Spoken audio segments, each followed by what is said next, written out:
25 años potenciando la presencia en Internet de grandes empresas de la región. Soho, diseñando experiencias. Bite Me Burger, hamburguesas Angus orgánicas, libre de hormonas, de esteroides y de antibióticos. Sabor inigualable, hamburguesas hechas con verdad. Publimetro, el diario gratuito número 1 de Chile y el mundo. Y... porque no da lo mismo por quién votar. Conoce a los candidatos a escribir la nueva Constitución para Chile, sus ideas y propuestas en ciudadanoempoderado.cl. Presentan Sin Filtros.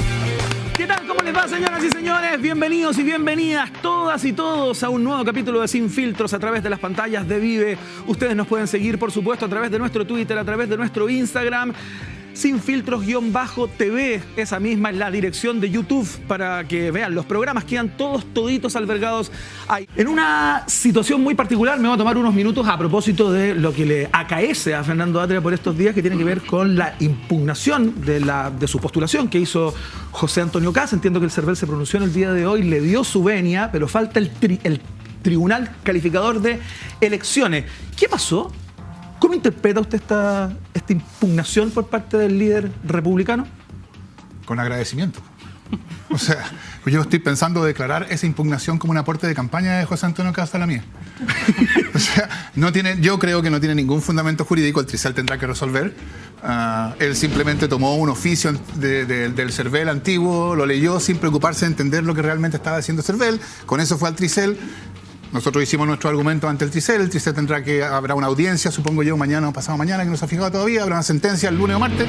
Yo estoy súper tranquilo, yo creo que la candidatura es totalmente conforme a la ley, y entonces esperando la decisión del Tricel. Pero entre tanto, agradeciéndole la contribución a mi campaña de José Antonio Kast y el Partido Republicano. Parece haber un tema en los tiempos, ¿no? Entre que usted presenta su candidatura como independiente y se desafilia de su militancia anterior. No me desafilié de mi militancia.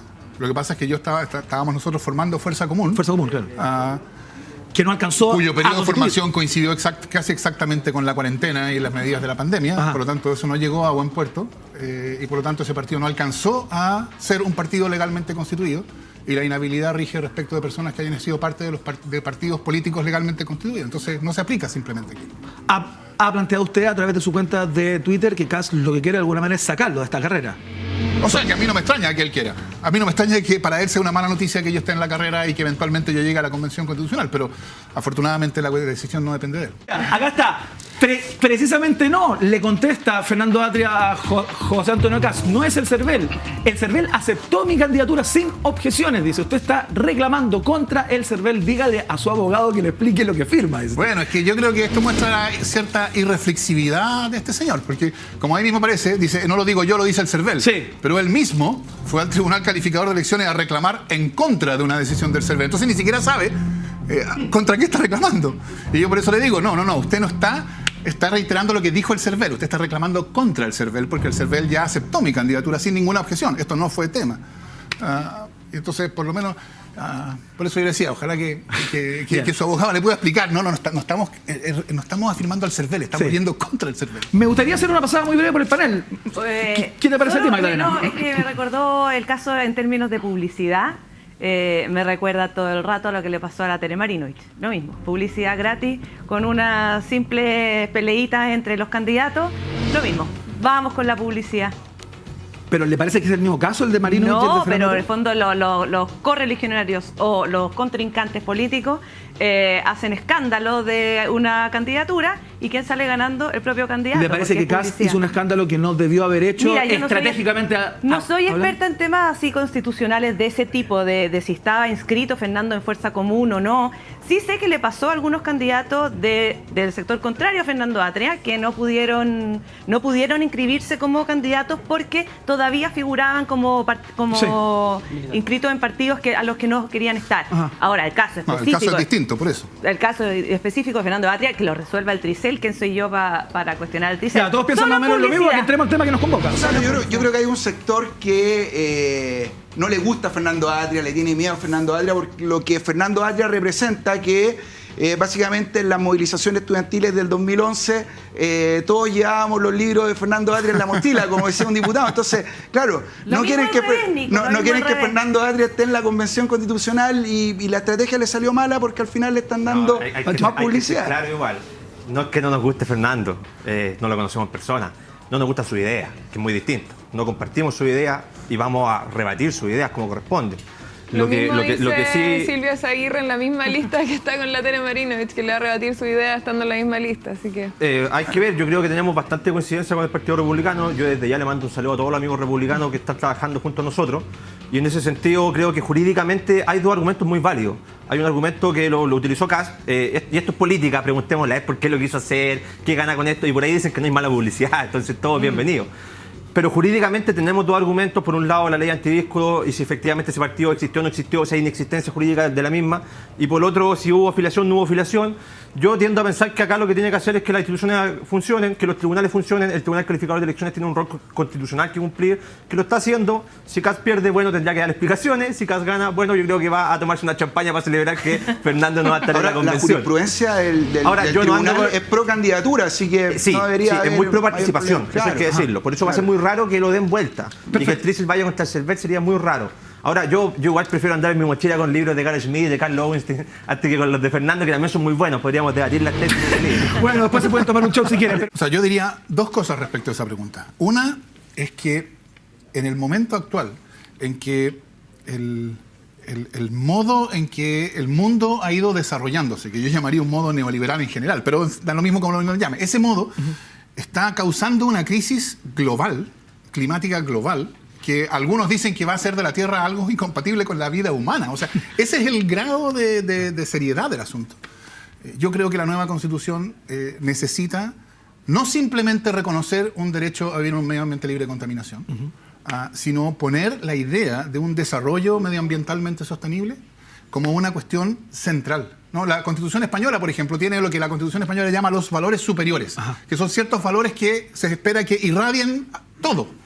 Yo creo que la idea de un desarrollo medioambientalmente sustentable tiene que estar ahí. Por supuesto, no va a estar en la Constitución, que tiene que haber un tanto por ciento de energía eólica, no, evidentemente. Claro. Pero sí la idea de que el Estado, o sea, que Chile asume su compromiso ante el mundo, ante la humanidad, respecto de hacer su contribución. Está bien, que es pequeña, porque Chile en términos de su contribución al CO2 es insignificante. Sí, claro. Pero hacer su contribución a enfrentar la crisis climática global, que tiene como una de las razones esta. Y eso, por supuesto, tiene consecuencias para las políticas públicas que se hagan. Eso es lo primero que diría, pero me gustaría agregar una cosa adicional, que yo creo que aquí, en este tema, hay algo muy interesante. Porque resulta que el modelo de desarrollo que está implícito en la Constitución, pero ojo, no por estar implícito, está menos ahí, es un modelo de desarrollo fundamentalmente subsidiario, ¿no? En que básicamente Chile se desarrolla de acuerdo a los intereses a los intereses privados. No hay ninguna capacidad del Estado reconocida institucionalmente de conducir estratégicamente el desarrollo. Es decir, este es el tipo de desarrollo que nosotros queremos y para eso necesitamos adoptar estas políticas que se van a mantener en el largo. Eso no existe. Y si se intentara, sería acusado de discriminación arbitraria, de atentar contra la propiedad, etc. Sin embargo, en el tema energético, ese modelo de desarrollo ha hecho crisis desde dentro. O sea, porque hoy día tenemos una legislación de transmisión energética, por ejemplo, que tiene un sistema de planificación centralizada, nada menos. Y tenemos políticas estatales, algo bien parecido a políticas industriales, que dicen, ese es el tipo de matriz energética que queremos. Entonces yo creo que en vez de pensar cuál es la limitación que la nueva Constitución o el cambio general que tiene que hacer respecto del tema de la materia energética, yo creo que ahí hay algo que está bien encaminado, que es el reconocimiento, como en las otras esferas del modelo de desarrollo no hay, de que aquí, en el desarrollo, aquí energético, hay una dimensión intrínsecamente pública. Y a esa dimensión intrínsecamente pública tiene que corresponder una capacidad del Estado, que en el fondo es una capacidad de los ciudadanos a través de las instituciones de discutir y decidir cuáles son las líneas generales del desarrollo. Entonces, por ejemplo, en tema de materia energética se ha decidido, y esa es una buena decisión, creo yo, que tiene que ser cada vez más verde. Y eso está bien. Sí, claro. Pero ¿por qué no podemos hablar de eso mismo en términos del desarrollo de Chile en general? ¿Queremos un desarrollo extractivista? ¿Queremos...? En fin, todas esas discusiones yo creo que podemos tomar lo que ha ocurrido. De hecho, en el tema de la matriz energética o del tema energía, para preguntarnos cómo pensamos el rol del Estado en el desarrollo, no solo en esta materia, sino en las demás. Y ese va a ser la energía ciertamente tema... Como una metáfora, de alguna manera. Como un ejemplo de cómo podrían ser las cosas. No puedo dejar pasar una parte. Yo creo que en la primera parte de la exposición estamos de acuerdo y creo que ganar 2/3, lo que me tiene bastante preocupado porque no sé quién de los dos está fallando. Vamos, porque llegamos a un acuerdo súper grande que en la Constitución pongamos ciertas líneas generales. Eso me parece muy bien. La segunda parte no te lo puedo dejar pasar, que cuando dices que no hay institucionalidad en materia de desarrollo energético. Ministerio de Energía, precisamente, pero... Comisión Nacional de Electricidad, es que... de Energía, tenemos Superintendencia de Electricidad y de Combustible y tenemos hace 5 o 6 años, no recuerdo el nombre, pero es un ente encargado el panel eléctrico. Sí, de básicamente levantar o bajar los switches. Sí. No, pero y esa institucionalidad ha formado... dame 2 segundos.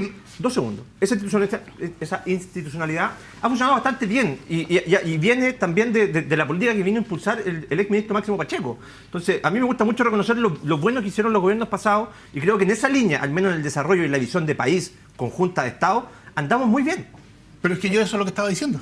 Lo que estaba diciendo precisamente es que en el contexto de un modelo de desarrollo subsidiario, en que la pregunta por cuál es el tipo de desarrollo que queremos los chilenos es una pregunta que no hay un espacio institucional para plantearlo, porque el tipo de desarrollo depende de las iniciativas privadas, en ese contexto, en el caso de energía, ha pasado algo raro. Que esa manera de entender el desarrollo hizo crisis por dentro. Y entonces por dentro empezó a hacerse obvio que el problema de la energía es un tema público, disculpa, ¿por qué me y que dices tú que hizo necesita crisis? entonces planificación, incluso planificación. El ministerio hace eso. Esa es la pega del pero si a eso me estoy refiriendo. Fernando, disculpa, pero ¿por qué me dices que hizo crisis por dentro el sistema? ¿En qué minuto hizo la crisis, según tú? ¿Cuál es tu apreciación? No, yo creo que lo que hizo crisis es la idea de que el desarrollo no plantea un tema público, que es lo que pasa en general. Por eso no hay una institución, por eso el Estado no tiene herramientas de política industrial, porque no puede andar, como dicen los economistas, picking the winners, etcétera, porque la cuestión de a quiénes les va bien y quiénes les va mal es una cuestión de la pura competencia de mercado. Así funciona la lógica general. Eso, que en energía también funcionaba originalmente, desde la privatización de los años 80, eso progresivamente se fue haciendo evidentemente insostenible. Y entonces, el hecho de que tenía que haber una regulación estatal y una planificación estatal y una conducción estatal del desarrollo energético se fue haciendo cada vez más evidente. Entonces yo estoy tomando al contrario, no estoy diciendo hay un problema ahí, lo que estoy diciendo es eso es lo que tenemos que tomar contra todo este discurso de que una mayor interferencia estatal es simplemente planificación centralizada, estalinismo, Corea del Norte. No, estamos viéndolo en el tema energético. O sea, yo creo que una de las deudas más grandes de la política en los últimos 30 años es descentralización, evidentemente. O sea, yo creo que el centralismo chileno es una cuestión que, claro, yo creo que hay que estar en regiones para sentir lo agobiante que es. Y claro, la mayor parte de quienes discuten esto no están en regiones. Entonces, pero yo creo que es una negación de oportunidades de desarrollo enorme. O sea, yo dificulto que una constitución dictada en el año 2021 o 2022 ratifique un modelo centralista que en realidad ni siquiera es del siglo XX, es decimonónico. Si hubiera un museo institucional, el orden administrativo chileno estaría ahí. Eso es lo primero. Pero yo no creo que sea una buena idea permitirle a las regiones, no digo permitirles, porque no es una cuestión de descentralización o no, pero creo que es una mala idea esta idea de que puedan competir, por ejemplo, con exenciones tributarias, etcétera, porque lo que eso produce es lo que se ha llamado una race to the bottom, ¿no? O sea, que los niveles regulatorios se van bajando con la expectativa de atraer entonces inversiones, y yo creo que eso es un problema. O sea, volvemos al centralismo. No al centralismo, no. Las regiones no somos capaces de tomar decisiones. No, de que la cuestión sobre las condiciones tributarias, laborales, etcétera, son discutidas nacionalmente en un sistema descentralizado. Pero creo yo que hay que hacerse cargo del fenómeno de una carrera regulatoria hacia desregular con la finalidad de atraer. Y yo creo que la nueva Constitución debería moverse en dirección contraria a eso. Y respecto de lo público y lo privado, yo creo que, por supuesto, lo que define el modelo de desarrollo, lo que define al Estado chileno, lo que define a la Constitución, pero también define el modelo de desarrollo chileno, es la negación de la dimensión pública del desarrollo. Ahí entonces la cuestión es privada. Pero yo creo que hay que tomar nota de que en materia en particular energética, eso ha ido haciéndose evidentemente insostenible. O sea, cuando uno tiene un proyecto de, no sé, alrededor de, ¿cuánto eran? 2.000 megawatts como Hidroaicén, eso no puede ser tratado como una inversión privada más, ¿no? Que si simplemente si satisface el checklist, listo, no hay problema. No, por supuesto que no.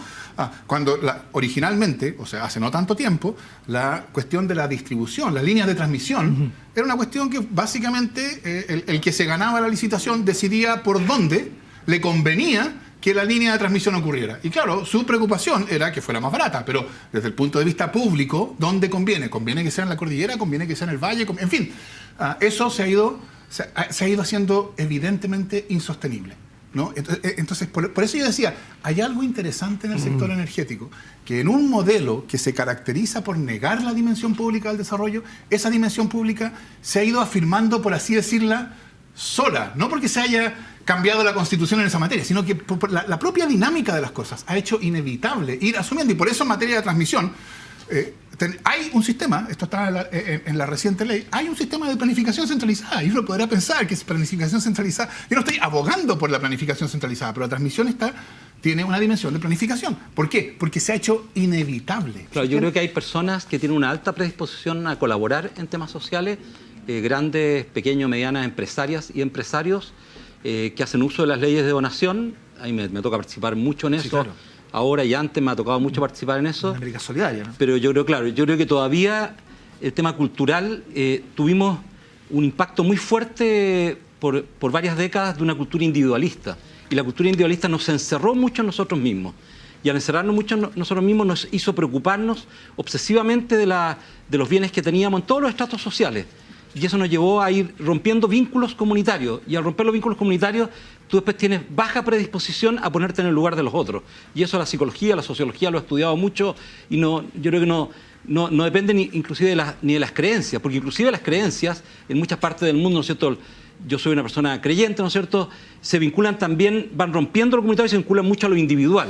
Y eso te va generando también ruptura con que para vivir tu creencia tú necesitas la comunidad.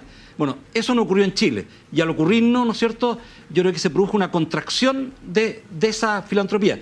Yo no tengo estudios, el Centro de Adolfo Ibáñez tiene esos estudios, ¿no es cierto?, que me ha tocado leer y que me parecen muy buenos hoy día, pero yo no tengo estudios de la década de los 60. Ajá. Pero sí conozco los barrios que construyeron los empresarios. Sí. Entonces tú te encontrabas con con Yarur al lado y veías la población, la villa, claro, no sé, donde hoy día está, ¿no es cierto?, otro de los canales grandes, Televisión, ahí tú tenías, ¿no es cierto?, todo un barrio que me tocó el otro día ir, y es impresionante. Santa Lucía, entonces, claro, pensemos en el Parque Cousiño, claro, pero no tengo la comparación, no es que lo pueda comparar, no quiero decir que antes se hacía mejor, me carga cuando se dice, si es que no tengo los datos. Claro. Pero lo que quiero decir es que la comprensión de la necesidad de que tú tienes que poner también tus bienes al servicio de los demás, y que sobre tus bienes hay un fin social, yo creo que eso se nos fue alejando, ¿ya? Y es una tensión grande. A mí me toca hablar mucho con jóvenes de todos los estratos sociales, y es una tensión cultural. Yo tengo un tema, mirando un poco lo que había hablado en algún momento Benito en algunos medios, algo muy liviano, para entender un poco lo que ha postulado al respecto. Sí. Me encontré con una cosa que me hace totalmente sentido, porque es parte del discurso que yo he vivido toda mi vida, que es: para hacer el bien hay que hacerlo bien. O sea, no basta con tener las buenas intenciones, hay que hacer las cosas bien, y eso significa plantearse objetivos, definir qué medios tiene y por lo tanto hacer un camino. Lo otro, la probabilidad es llevar a más pobreza, a más desastre, a más problemas. Entonces la pregunta que quiero plantear y que sé que va a generar algo de conflicto es si todo este discurso que se está viviendo a partir de esta revolución que se vivió en Chile, especialmente con los jóvenes, en el cual lo único que se hace es repetirle uno y otro día que ellos son sujetos de derecho, y que los derechos, y que los derechos, y que los derechos para arriba y los derechos para abajo, y que todo el mundo tiene la conciencia de que alguien le debe algo, sea el Estado, sean los ricos, sean los poderosos, pero alguien me debe algo, alguien me quitó algo que era mío. Y ese es el discurso que da vueltas hoy en la sociedad permanentemente, y el que va a ser, en el cual todos justifican la violencia, la destrucción y todo este ambiente, incluso esta constitución, este proceso constitucional se basa en ese proceso. Entonces la pregunta mía es, esa cultura, ese exacerbar en los derechos individuales, ¿va a generar una cultura de empatía con los que no tienen? ¿Va a generar una empatía con entregar de lo mío a un tercero que tiene mayores necesidades que yo? ¿O al revés, va a crear una generación tal vez más estatista, tal vez más dependiente del Estado, pero mucho más egoísta tal vez de la que teníamos antes? Esa es mi pregunta. Bueno, yo creo que lo que hay que ver es lo que ha ocurrido en los otros países. Si tú ves la historia de los otros países, es que los otros países también tuvieron, cuando tú tienes un abuso muy grande de derechos, donde personas no se sienten tratadas con dignidad comparado con otras, ¿ya? Tú vas a la ley de péndulo, entonces va para el otro lado y hay una exigencia de esos derechos, ¿ya? Y eso ha ocurrido, si tú recorres los países de Europa, a mí me tocó estudiar un tiempo largo en uno de ellos, por supuesto que hubo un periodo en el cual hubo una tensión muy fuerte de las personas que estaban accediendo a esos derechos, porque sentían que estaban vulnerados. pero hoy día tuve un equilibrio de esos derechos. Y en esos países tienes una alta filantropía, un alto deseo de colaborar con otros. De hecho, se trasladan de países, entre ellos y a otros países del mundo, a colaborar. Entonces, yo creo que es parte de la madurez que tiene que ir alcanzando una nación, el hacerse responsable. Cuando a mí me hablan de los derechos, yo vengo a la psicología y la sociología, no del derecho. Pero digo que el derecho, ¿por qué lo separan de los deberes? Si yo cuando tengo que ejercer un derecho, va el deber incluido en ese derecho, porque tengo que respetar al otro también en el mismo derecho, no lo puedo pasar a llevar. Entonces cuando tú hablas, por ejemplo, de la violencia, si hay violencia, yo lo que estoy haciendo es ejerciendo, o sea, pasando a llevar al otro en un derecho que yo pido y al final lo ejerzo violentamente. O sea, repito lo mismo que me ha ocurrido a mí en mi vida. Quería hacer un alcance, la frase no basta con hacer el bien hay que hacerlo bien, es de un filósofo francés. Sí, es de un filósofo francés que la acuñó hace mucho tiempo, y era porque muchas personas de muy buena intención querían colaborar con la comunidad y lo que generaban, es un poco lo que Nina decía, ¿no es cierto?, una dependencia a las personas y las hacían, ¿no es cierto?, que al final se humillaban a esas personas y que terminaban siendo dependientes, no vivían libremente su desarrollo. Entonces, lo quiero poner porque ahí se juegan los derechos. Cuando tú efectivamente quieres hacer bien el bien, lo que ayudas es a tomar conciencia a esa persona de su propio derecho. ¿Y eso qué ocurre? ¿Qué ocurre allí? Bueno, la mujer no se deja maltratar, le para el carro a la persona que la va a maltratar. La persona exige una calidad de educación en la escuela donde está, exige una atención de salud justa. Eso a veces nos molesta a los que hemos tenido privilegio, porque hemos tenido eso siempre, ¿ya? Y él no es contra los que hemos tenido privilegio, no lo digo en contra, digo, nos molesta porque siento que el otro me exige algo como echándome la culpa a mí. Yo me separo de esa culpa. Y yo digo, no, hay que trabajar para que efectivamente la atención de salud sea óptima, la educación sea óptima. Me separo, porque digo, yo no soy responsable y ninguna persona es responsable de la cuna donde nació, pero sí soy responsable de ir disminuyendo las desigualdades que existen en mi país en esos derechos. Y yo en eso sí que soy responsable, ¿ya? Y yo creo que ese es el trabajo. Claro, a veces hay personas que vienen de un profundo dolor. Y perdonen que me alarguen esto porque yo digo, cuando una persona me agrede a mí, yo soy una persona criada en la clase alta, formada en la clase alta y vivo en un sector popular. Y si una persona me agrede a mí porque me identifica como de clase alta, yo no me agarro con la persona. Yo creo que esa persona tiene un dolor tan profundo en algo que le ha ocurrido que por algo me está agrediendo. San Vicente de Paul decía que mientras más mal te traten, más te necesitan. Quiere decir que esa persona ha sufrido un trato tan indigno que en el fondo se desahoga conmigo. Eso me da la oportunidad de meterme en la vida de esa persona. Entonces, yo creo que esa dignidad que ha sido aplastada, y recuerda esto, lo vio si tú lees los libros de Charles Darwin, Darwin lo reconoció. Darwin lo decía en sus libros cuando llegó al Golfo Arauco y recorrió el campo chileno. O sea, no hay algo extraño. La cultura del hacendado, la Sor Serrano lo dice tanta gente, como la construimos de una manera tan piramidal que al final, ¿no es cierto?, dejamos un grupo de personas que no siente, no ha vivido, no se reconoce con la dignidad del otro. Bueno, y eso está cambiando. Y está cambiando a una velocidad que, claro, que nos puede molestar porque son irreverentes los jóvenes, pero bueno, la verdad es que va a cambiar. Cambió no es la irreverencia, es la violencia la que me preocupa. Claro, pero la irreverencia es aceptable, la violencia no. Y la otra cosa que me preocupa un poco de tu comentario, Lúdico, es que la tendencia a usar los ejemplos europeos cuando resulta que tenemos ejemplos cercanos aquí en el barrio, que todo ha resultado mal, con violencia, con jóvenes que han ocupado la violencia, y todo ha resultado para peor, no para mejor. Por eso que me importa el tema de si vas a hacer el bien, hazlo bien. Creo que hay que tener cuidado con decir que el reconocimiento excesivo de derechos, porque y que no ha dado resultados. Si tú ves el reconocimiento de derechos desde la Declaración de los Derechos Humanos, ha dado muchos resultados. No hemos tenido ningún momento de desarrollo integral en el mundo, desarrollo igualitario en los países de Europa, gracias a esa declaración y muchas otras declaraciones de los derechos. La Declaración de los Derechos del Niño no han entorpecido el desarrollo, al contrario, no han permitido un desarrollo digno, no han permitido un desarrollo más igualitario. Cuando los países van reconociendo esos derechos y dicen el derecho a la educación de calidad tiene que ser compartido por todos y esas asimetrías de origen me corresponde a mí, Estado, reducirla, no al mérito. El mérito, por supuesto, que lo sumamos. Sí. Los europeos no son flojos. Exacto. O sea, cuando tú reconoces los derechos, la gente tiene que trabajar todos los días y levantarse a trabajar. Los países de Europa del Norte tienen que levantarse a trabajar todos los días, pero tú fuiste reconociendo. Y lo segundo, hay que tener mucho cuidado. Cuando tú reconoces un derecho, no es exigible de manera inmediata. Bueno, ustedes lo saben mejor,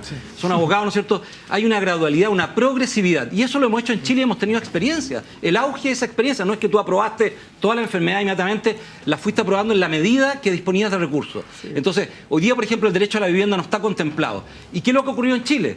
Hasta el 73, la vivienda, y hay un decreto, ¿no es cierto?, una ley que fue aprobada en el 67, que la conocí esta semana, y que fue una modificación constitucional, ¿ya?, que promovía la inclusión que hablamos hoy día, con otras palabras, de que los barrios no podían quedar segregados. Bueno, tú liberaste la construcción, antes las empresas privadas construían, pero eran fuertemente reglamentadas por el Estado.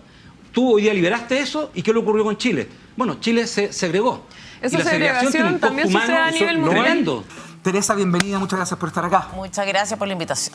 ¿Quién está detrás de Teresa Marinovich? Bueno, yo me mando sola, eso siempre, por definición. Salvo, voy a hacer una sola excepción, que es mi marido, a quien le obedezco sumisamente, como de suponer. Pero en general yo me mando sola. Pero voy con el apoyo, y lo digo con mucho orgullo, de José Antonio Kast, y del Partido Republicano. Y en un cupo de Renovación Nacional, que Renovación Nacional le cedió en el fondo al Partido Republicano. Así que muy agradecida con él, y muy agradecida con la recepción de Chile Vamos. Se hizo un tinglado ahí para que usted entrara, ¿no?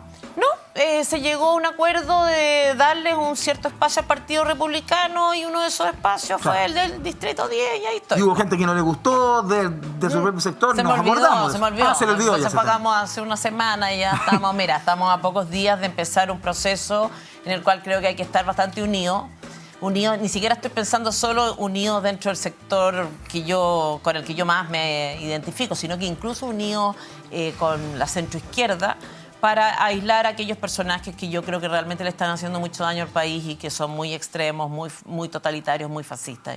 ¿Como quiénes, por ejemplo, ya que estamos? Yo creo que hay que aislar o condenar unánimemente a conductas como las que ha tenido últimamente, por ejemplo, Pamela Giles. A mí me parece que ya sobrepasan todos los límites de lo aceptable. Creo que hay que condenar también conductas como la que ha sufrido. Ayer me tocó estar con José Antonio en la calle. No me tocó estar. Estuvimos, paseamos por Providencia y quedé impactada del nivel de agresividad de la gente. Creo que estamos en un país libre, creo que estamos en un país donde hay que condenar este tipo de actitudes de agarrar a la gente a insultos en la calle. Hay que defender a quien sea que resulte ser víctima de este tipo de conducta. Trátese de la Beatriz Sánchez, de Gabriel Boric o de José Antonio Kast. Es inaceptable estas actitudes con este nivel de totalitarismo y de fascismo, de ándate de acá, ¿qué te crees? Bueno, para qué decir toda la sarta de grosería y qué sé yo. Y yo creo que las personas que tratamos de tener conductas más o menos racionales y de discutir en base a ideas y en base a argumentos, creo que es importante que seamos todas muy claras en condenar este tipo de cosas, y yo espero en la convención, si es que salgo electa, que creo que voy a salir electa, que logremos acuerdos en este tipo de puntos, incluso con el Frente Amplio o el Partido Comunista, que ya es lo más extremo desde mi punto de vista. A mí lo que me sorprende, ese tuit es un tuit fome. Es una ironía. Es violento. Es una ironía que resultó ser fome. Más allá de eso, a mí lo que me sorprende mucho, y no tiene que ver contigo, sino que en general con las reacciones de las redes sociales ante este tipo de cosas, es la falta de empatía que hay habitualmente respecto de la persona que está siendo víctima de actos de vandalismo. ¿Pero a ti te parece empático tu tuit? ¿Es empático? Te estoy preguntando. Te respondo, déjame terminar y después te respondo. A mí me sorprende la falta de empatía de las redes sociales y de muchos actores políticos respecto de personas, por ejemplo, que quedaron en esta pasada desde el 18 de octubre en adelante sin un supermercado cerca porque se los quemaron. A las personas que eran dueñas de locales y tuvieron que cerrarlo. A quienes tenían que tomar el metro a diario y tuvieron que trasladarse caminando durante meses, a veces años, caminando a la estación siguiente porque la suya estaba quemada. Y por el contrario, esta súper sensibilidad respecto de una persona que básicamente estaba teniendo conductas vandálicas unos minutos antes. Quiero aclarar también que esta persona estaba en un buen estado de salud, no sufrió heridas atroces, yo eso lo sabía en su minuto y lo sé ahora. Se quebró 2 muñecas y en ese minuto yo lo averigüé antes de poner el tuit. Quiero decir también que es otra cosa que probablemente conduce o induce a confusión. Quiero aclarar también que está prácticamente demostrado por expertos y en función de las leyes de la física que el carabinero no lanzó a este niño al agua. Eso es un tema físico. Entonces tu tuit está bien. Entonces, no, estoy diciendo que algunas afirmaciones que tú hiciste no son correctas, que no significa que mi tuit esté bien o esté mal. Estoy respondiendo a lo que tú dijiste. Entonces, a mí me sorprende que no haya ni una empatía respecto a estas otras situaciones, y cuando sale un tuit, insisto, una ironía, fome, desafortunada, lo que tú quieras, haya un escándalo que dura además meses. Yo lo lamento, pero creo que acá hay una especie de show mediático, insisto, no me refiero a ti, una especie de show mediático profundamente hipócrita de empatizar siempre con siempre con este tipo de situaciones y nunca con las del otro lado. Y acá hay un tema muy importante, un carabinero que tenía 21 años, 22 años, que fue dado de baja de inmediato, que no tuvo un juicio justo, o sea, que no es que no tuvo un juicio justo, no tuvo juicio, no tuvo derecho a réplica y ya fue dado de baja. Perdió una carrera, era el hijo de alguien, es una persona, y eso no se sometió a consideración. Entonces, si vamos a hablar de empatía, también tú me puedes decir, ¿te consideras que fue empático ese tuit? Y tú puedes considerar que no, yo creo que no tuvo mayor relevancia y sigo creyéndolo. Si vamos a hablar de empatía, entonces hablemos de aquellas faltas de empatía más groseras que están pasando en nuestro país y que afectan a ciudadanos comunes y corrientes. Disculpa, solo para despejar el mono de paja. Yo no creo que haya una posición entre quienes defendemos los derechos humanos y quienes condenamos la violencia y defendemos el derecho a la manifestación pacífica, quienes queremos que se recuperen los empleos y se cuide la economía. No hay una dicotomía ahí. Yo defiendo tanto los derechos humanos como el otro, entonces no hay una falta de empatía. La falta de empatía y el punto que yo ponía sobre la mesa es, ¿qué reacción esperas que tenga la gente que siente mucho malestar, que siente mucha desprotección de carabineros y miedo de carabineros que violan los derechos humanos cuando tú pones esos tweets? ¿Qué otra respuesta esperas? Yo no justifico que a ti te traten mal, pero te das cuenta que ni siquiera ahora pudiste decir estuvo mal lo que hice, estuvo mal porque es un cabro y lo terrible en el fondo no es el otro carabinero, lo terrible es que tenemos una sociedad donde un cabro que es carabinero de 21 años termina reprimiendo y violentando a otros cabros que se están movilizando por el mismo malestar que hay. Eso no fue así. Bueno, no te estoy hablando de la situación en particular, estoy hablando, dije, una sociedad. Emilia, tú conoces el Distrito 10 seguramente igual que yo, incluso puede que más, yo no me consta, pero me imagino que lo habrás recorrido todo este tiempo y habrá estado con muchas personas del distrito y qué sé yo. Y lo que más, de lo que más se quejan, o una de las quejas principales y demandas principales de todo este distrito tiene que ver con la seguridad. ¿Sí? Y la gente se queja de que tiene pocos carabineros. Sí, porque están reprimiendo y cuidando la estatua. Dame un minuto. No cuidando a la gente. Se queja de que tiene pocos carabineros. Se queja de que tiene pocas comisarías. Si efectivamente la institución de carabineros como tal, y no me refiero a uno u otro que haya cometido algún error, voluntario o involuntario, da lo mismo. Si realmente la institución estuviera dedicada a lo que tú dices, digamos, a violar derechos humanos y atropellar personas, es que no lo digo yo, dignidad y qué sé yo, la gente no querría tenerlos cerca. Nadie quiere una red de narcotráfico cerca, ¿no? Entonces, ¿por qué la gente pide más carabineros y pide más comisarías si es que esta institución es realmente está tan pervertida o tan corrupta como tú estás dejando ver o insinuar? Yo igual acá discrepo con Sebastián, porque si hubiese sido tan maravilloso no estaríamos hablando de una nueva constitución, ¿no? Y claramente ahí los 30 años de la concertación tienen mucho que decir en conjunto con la derecha, eso es lo primero. Segundo, me parece preocupante algo que lo dijo al inicio Teresa. A lo mejor puede ser chiste, ¿no? Pero creo que nunca se puede utilizar algo tan delicado cuando hoy día tenemos mujeres que son víctimas de violencia, que son víctimas que terminan incluso en la muerte, como decir que son sumisas frente a su marido, porque en este espacio lo está viendo mucha gente y creo que hay que ser responsable. Hay mujeres que la están pasando mal. En segundo lugar, también se indicó acá que tenemos un cierre importante de las pequeñas empresas, las pymes, etcétera. Quiero recordar que los grandes cierres, y están con números, con cifras, se ha dado principalmente por la pandemia, ¿no? Por la crisis económica sanitaria que hoy día se instala, y hay muchas comunas, regiones que hoy día están siendo afectadas por ello. Entonces creo que ahí también hay una violencia del mismo modelo y del rol que hoy día el Estado tiene frente a la ayuda de esos pequeños emprendedores, ¿no? Que un sector de Chile, la derecha, le gusta hablarle mucho a los emprendedores, pero cuando hay que ayudar hay que tener roles claros y también tangibles como el FOGAPE, que no ha servido, y lo han dicho los distintos gremios, los distintos dirigentes de esta área. Creo que ahí hay mucho de deuda. Y ahí quiero entrar a un punto para las candidatas. No sé que van a entrar en profundidad cada uno de los temas, pero cómo hoy día vemos este modelo económico frente a estos emprendedores que han sido olvidados. Y creo que eso es clave. Yo creo que gran parte de los chilenos y chilenas han querido levantar un emprendimiento o están en ese emprendimiento y que hoy día se ven golpeados por este modelo que no ha tenido ninguna cercanía con ellos. Entonces yo creo que es una pregunta de modelo. ¿Cómo lo miramos? A ver, Tere Marinovich, y después voy contigo. Tengo que hacerme cargo de algunas cosas respecto de que efectivamente los años de la concertación, ¿no es cierto?, y de algunos gobiernos de derecha, si tomamos el de Sebastián Piñera como un gobierno de derecha, nadie, me parece, ha dicho que sean maravillosos, porque es una cosa, a ver, estamos, no sé si es una obviedad, pero vivimos en el planeta Tierra. Y eso no es un detalle, no estamos en el paraíso. Entonces, las cosas mejoran o empeoran conforme a lo que se va pudiendo. Entonces, no hay nada que sea maravilloso. Es más, en 20 años más tampoco va a ser maravilloso, porque va a haber otros problemas. Los recursos son limitados, las necesidades son infinitas. Esto pasa a nivel de país y pasa a nivel de las familias. No hay familias perfectas. Todos los que tenemos hijos lo sabemos. No hay familias perfectas. No hay países perfectos.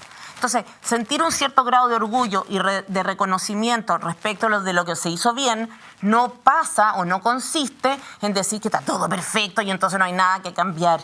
Y me parece que esa dicotomía está muy mal planteada y es tramposa. Y también me parece tramposo o infantil la crítica que le hacen ustedes, sobre todo a sus predecesores, porque en el fondo los antecesores de ustedes es justamente la concertación. Me parece muy poco astuta esa crisis, porque ustedes, si es que toman el mando en algún momento... ¿Cuál sería el punto ahí? Porque una reflexión que yo creo que la gente también la tiene. El punto es ser mínimamente realista y tener visión de futuro y saber cómo enfrentar los cambios que se necesitan o que ustedes estiman que se deben hacer sin destruir lo que se avanzó, sin dejar de lado el aprendizaje. Tu sector lo dijo fuerte y claro, fue fuerte por el rechazo, de no cambiar esta constitución, de estar aislado. No, pero es que eso se sabe en todas partes. Eso no te lo acepto. Me da lo mismo que lo acepto, lo estoy indicando. No fue así.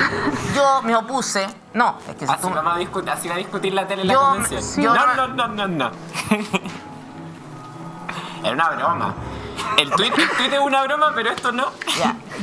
Yo estuve para el rechazo por una razón muy simple. Estoy en contra y desconfío de la clase política que está liderando este proceso. Y por eso mismo, y esto lo dije 20 veces en 500 comentarios que debo haber grabado en ese periodo. No estoy en contra de una nueva constitución, estoy en contra de la clase política que iba a liderar este proceso. Y sabía que lo iba a liderar, y sabía que iba a hacerse conforme a las reglas que tenemos, y por tanto, de acuerdo a un sistema electoral que beneficia y le da espacio a minorías muy... Pero tú participas en este proceso. Si tú hubieras sido parlamentaria y te hubiera tocado eventualmente firmar el acuerdo por la paz y la nueva constitución, ¿tú no hubieras firmado? ¿Hubiera estado en línea con los comunistas, por ejemplo? No hubiera firmado. Muy parecido a lo que se indicaba. No hubiera firmado. Ajá. Perfecto.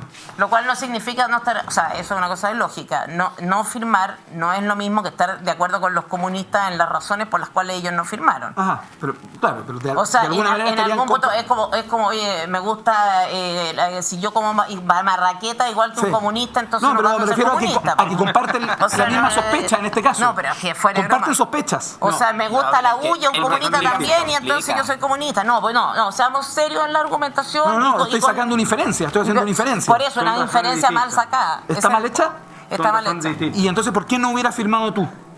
Porque a mí me parece que, primero, cuando dos personas firman un acuerdo por la paz, quiere decir que las dos estaban en condiciones de hacer algo para que esa paz se produjera. Y había que ver cuál era la parte que reconocía tener bajo su mando o bajo su control la posibilidad de calmar las cosas. ¿Ya? Si es que había una de esas partes, si es que la oposición tenía ese poder, a mí me parecía que no estaba en condiciones de venir con chantaje y de firmarse un acuerdo por la paz sacando las castañas con las manos del gato, como se dice hoy día. Sebastián Piñera había ganado, de quien no soy admiradora, todo el mundo sabe cuál ha sido mi posición respecto de él, muy crítica. Sebastián Piñera había ganado hacía poco tiempo con una agenda bastante clara y totalmente distinta a la de sus adversarios. No estaba incluido un cambio en la Constitución, no estaba incluido una serie de cosas que finalmente se terminaron haciendo por la vía de una perversión, de una transformación, digamos, de una pérdida de categoría del ejercicio de la política. Porque no se respetó. Porque ustedes no quieren cambio.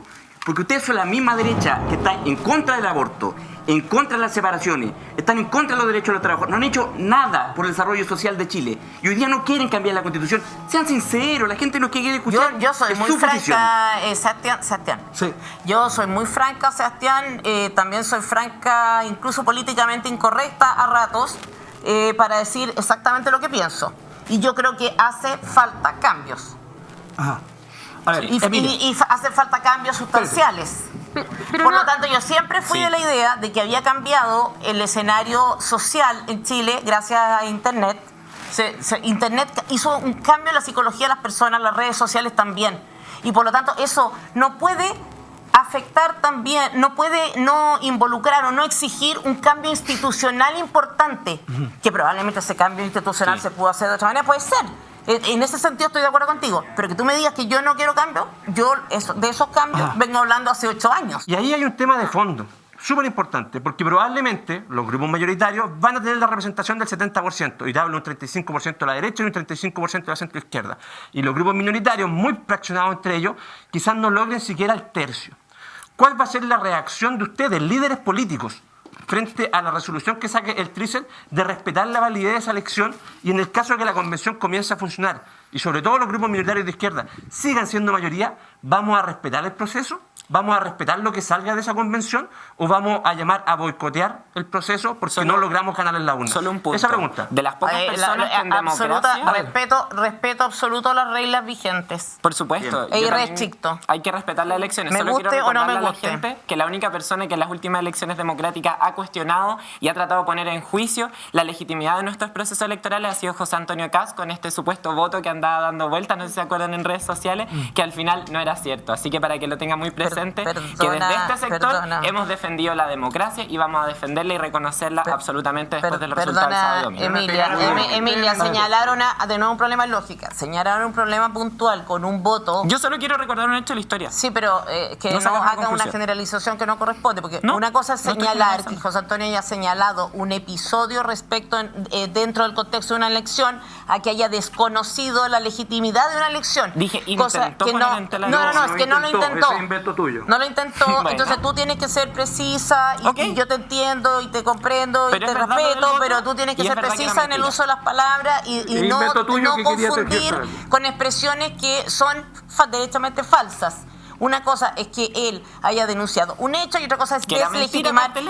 Ha sido el primero en respetar las elecciones, en ir en reconocer sus fracasos cuando los ha tenido, en apoyar al candidato ganador de su propio sector cuando correspondió y por lo tanto yo creo que conviene empezar a mostrar respeto hacia personas que muestran respeto, entre otras personas a ti y a todos los grupos diversos, como dices tú. Un punto. Respecto también a lo que comentaba, ¿cuál es tu nombre? Perdón, Alejandro. Cuando hablaba de la violencia hacia las diversidades sexuales y de género. O sea, yo no sé si José Antonio Kast con sus palabras a mí y a mi comunidad me respeta. Por 100%. Bueno, mi comunidad, la comunidad LGBTIQ+ en Chile, por lo tanto, por alguna razón tiene un rechazo tan grande a esas figuras como José Antonio Kast por los discursos de odio que ha promovido en muchas ocasiones. ¿Cuándo ha hecho un discurso de odio? Pero cítame uno. Emilia, no, porque cítame uno. No, pero conocer eso... Emilia, yo quiero... Una vez. Dime una Emilia, vez. yo te encuentro toda la razón. Espérame, Alejandro, yo te encuentro... Si es que efectivamente es así... Sí, espérame, Alejandro, si es que efectivamente es así, yo entendería lo que tú estás diciendo, Pero yo te pediría... Te lo pregunto en concreto. No, ¿Ustedes están de acuerdo, por ejemplo, con la ley de identidad de género, con el matrimonio igualitario, con la adopción homoparental? No me metas todo en un saco, pero hay algunas que sí, otras que no. Cuando Pregunta, se nos digan nuestros derechos, es violencia. Yo hay mucha gente que la respeta, no significa que le diga todo su cuerpo. Entonces, pero Emilia, si uno no está de acuerdo con esas políticas o algunas de esas políticas, son mis derechos como persona. Bueno, si yo considero, porque tú también los tienes. Si yo considerara, ¿no es cierto?, que eso efectivamente no son derechos, entonces eso me convierte a mí en una persona que tiene un discurso de odio. Yo creo que sí. Cuando los sitios web y aplicaciones móviles te resultan amigables, te permiten encontrar y hacer lo que requieres de manera muy simple e intuitiva, dejándote una muy buena impresión. Eso es experiencia de usuario. Y Soho es la empresa líder en el continente en aquello. Mejorar la experiencia de tu sitio mejorará tus ventas y resultados. Ingresa a la www.soho.cl y pide una reunión por WhatsApp. Así de fáciles son las cosas con Soho y muy también amable con el estado de cosas pandémicos, ¿no? Quiero contarte que en Interfilm puedes encontrar la variedad de productos de sanitización y cuidado personal a un precio increíble, sin la necesidad de salir de tu casita. Ingresa a la www.interfilm.cl, selecciona lo que requieras y listo. En unos días van a estar en la puerta de tu casa, así estamos más protegidos y nos cuidamos entre todos y todas. Ven el programa, así que les mandamos un abrazo. Bueno, tienen que verlo, si tienen el auspicio acá, ¿cómo no lo van a ver? Sería mucho. Estas mascarillas que lucen mucho mejor, por ejemplo, Natalie Campuzano, que uno, y Pancho también, por supuesto, que ahí esbozó una sonrisa por primera vez en 48 horas, también la luce muy, muy bien. Llegó a Chile la primera cadena de hamburguesas orgánicas, Bite Me Organic Burger, las mejores hamburguesas de carne Angus natural de la más alta calidad, libre de hormonas, antibióticos y esteroides. Además, con la mejor hamburguesa vegana, la Impossible Burger, a base de plantas y raíces. Encuéntralas en Apoquindo 4900, Terraza Omnium. Lo sigues en Instagram, Bite Me Organic Burger. Y saludamos a Publimetro, que es el diario gratuito número 1 de Chile y el mundo. Te acompaña y te informa todos los días en la calle, en el metro y en la web. Tu diario se entrega de forma segura con las medidas de sanitización en curso. Publimetro es el diario de los chilenos. Publimetro está siempre contigo y es parte de la conversación de Sin Filtros, por supuesto, de cada día. A ver, yo creo que para poder entrar a ver qué cambiar, es importante compartir un diagnóstico de qué es lo que está fallando. Felipe adelantaba algunos de los temas que yo concuerdo en general. Creo que el sistema político chileno está atrancado, está bloqueado. Es más bien conflictos y crisis más que acuerdos y reformas. Y la falta de colaboración que tiene el sistema político tiene uno de sus nudos en el Congreso. ¿Por qué ocurre esto? Son varios los factores, pero yo creo que hay que mirar con mucha atención el sistema electoral, que por ser tan proporcional hoy día tiene 18 partidos en el Congreso. Buscar generar acuerdos con 18 partidos es difícil.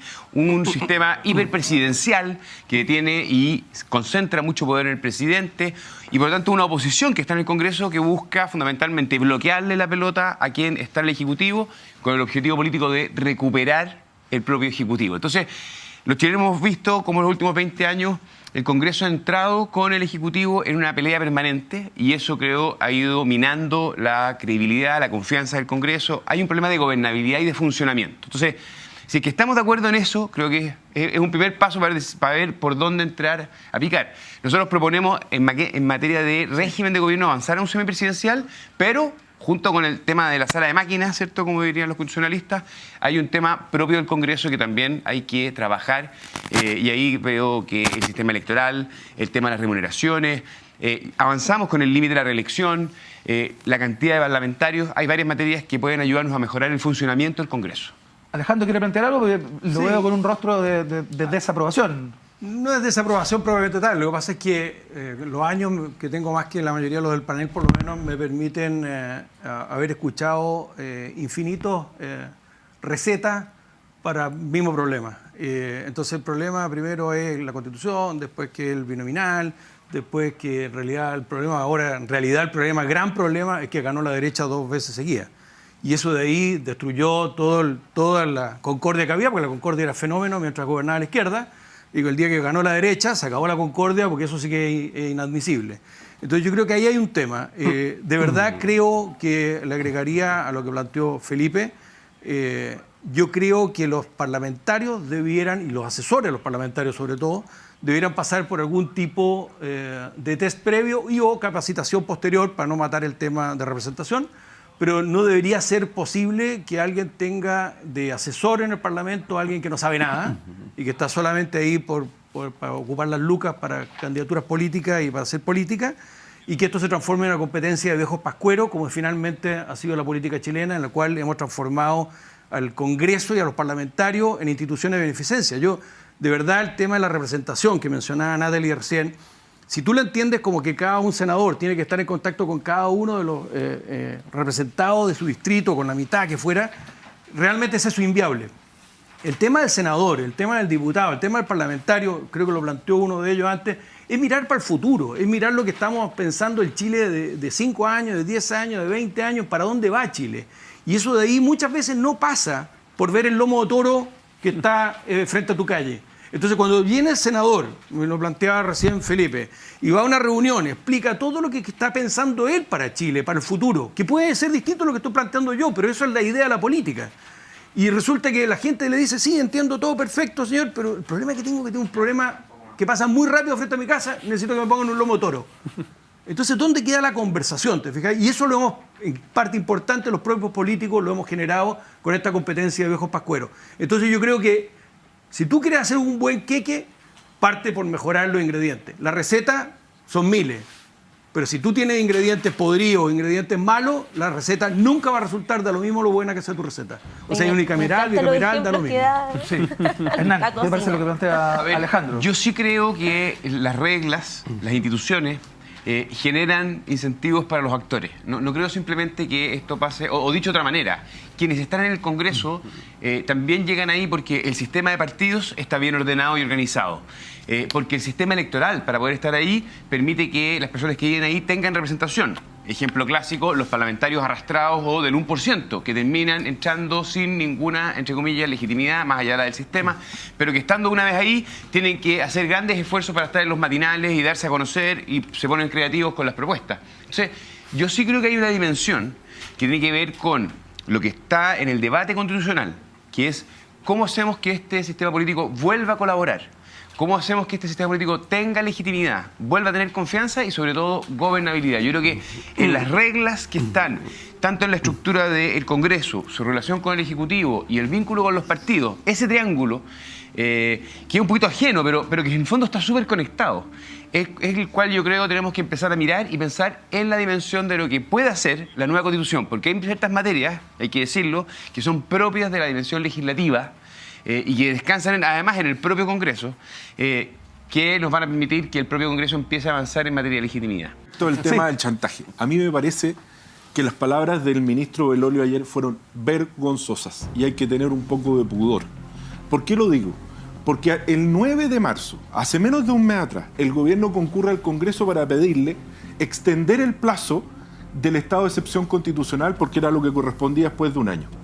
Resulta que en ese momento el ministro Osa dice que se acaba el IFE, si no se aprueba la extensión del estado de excepción, se acaban las ayudas y resulta que hoy día, cuando tienen que volver al Congreso, cuando el gobierno tiene que volver al Congreso con el proyecto de ley para aplazar las elecciones, algo que nos parece a todos razonable debido a las materias de salud, resulta que cuando la oposición pide más ayuda, pide discutir este punto, no pide, condiciona.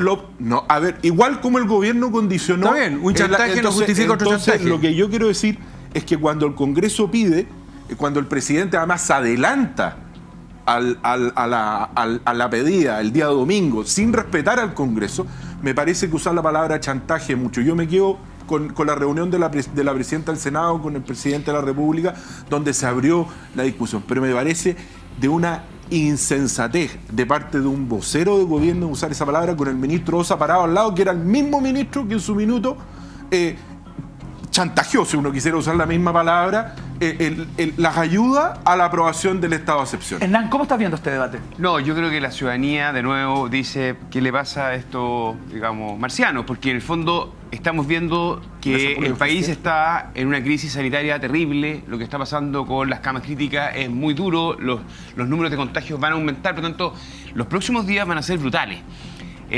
A pesar de que para los candidatos esta es una decisión muy dura, pero tiene todo el sentido. Creo que hay que evaluar y estudiar cuándo y cómo hacer las elecciones para que efectivamente nos vamos a concentrar en lo más importante, que es la vida de las personas. Pero cuando luego a continuación vemos esta pelea un poquitito pequeña del gobierno, del Ejecutivo, con el Congreso, porque creo que todos están poniendo y buscando sacarse una foto, digamos, con los beneficios para la población de lo que ellos están poniendo, es pequeño. Ojalá haya más colaboración, haya un sentido más republicano en este debate, las elecciones tengan un buen lugar y, de verdad, tengamos políticas públicas que ayuden en el tema sanitario y, por supuesto, también en la dimensión económica y social.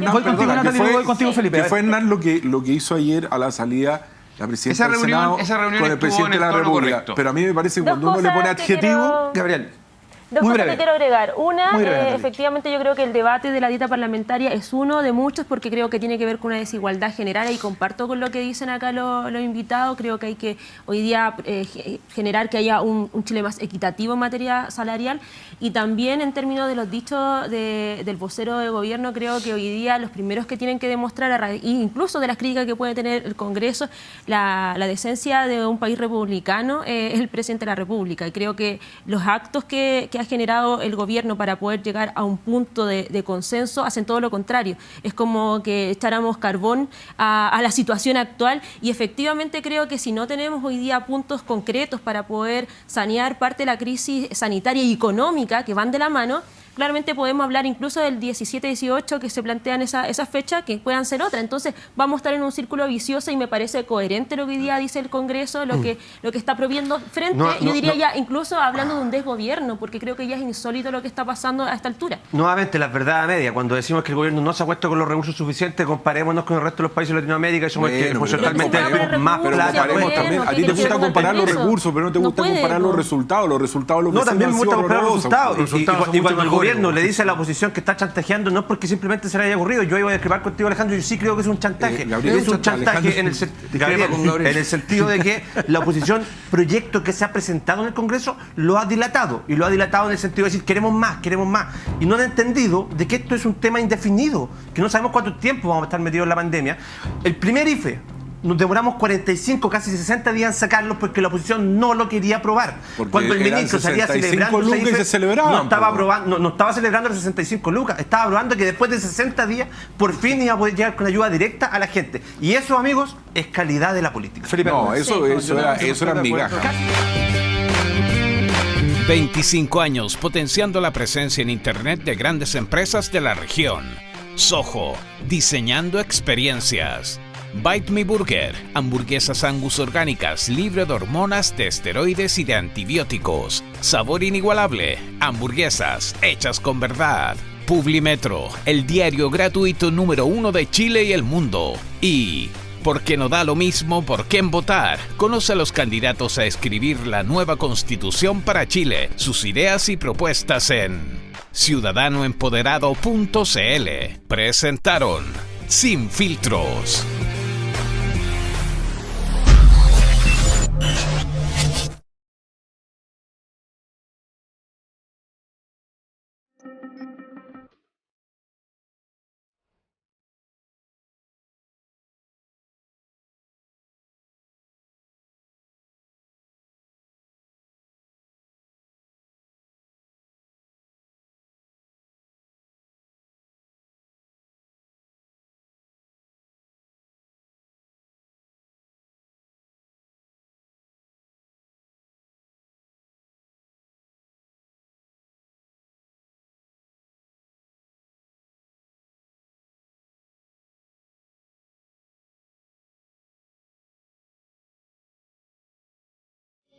Publimetro te acompaña de lunes a viernes en el metro y en los principales puntos de la ciudad. El diario gratuito número 1 de Chile y el mundo se entrega con los más altos estándares de seguridad para prevenir contagios de coronavirus. Publimetro, el diario gratuito más leído, siempre te acompaña. Mejorar la experiencia de las aplicaciones y sitios que usamos frecuentemente se ha vuelto fundamental. Soho, 25 años potenciando la presencia en Internet de grandes empresas de la región. Desde sitios de e-commerce, venta de autos, casas y por supuesto sitios financieros. Soho, diseñando experiencias.